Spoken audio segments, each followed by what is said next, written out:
তিন নম্বর প্রশ্ন করেছেন, পিতার হারাম উপার্জিত টাকা দিয়ে মোবাইল এমবি নিয়ে ইসলামী জ্ঞান অর্জনের কাজে ব্যবহার করতে পারবো কি না?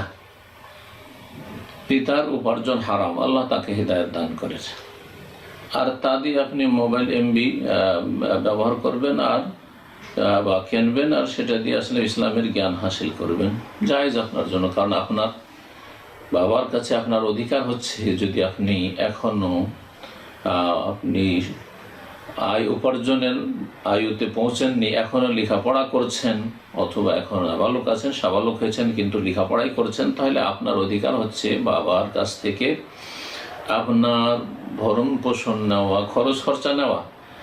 এই খরচ খরচার একটা দিক হচ্ছে যে আপনি ইসলামের জ্ঞান অর্জনের জন্য আপনি এমবি কিনবেন, সুতরাং সেটা জায়েজ রয়েছে। আপনার বাবার ইনকাম কি সেটা দেখার বিষয় নয়, খুব বেশি তো বাবাকে নসিহত করবেন আপনি, এইরকমই আপনার আম্মা নসিহত করবে, কিন্তু খরচ খরচা নিতে পারবেন, জবাব দিবে আপনার বাবা আল্লাহ রাব্বুল আলামিনের কাছে। আল্লাহ যেন হেদায়েত দান করেন সকল মুসলিমকে।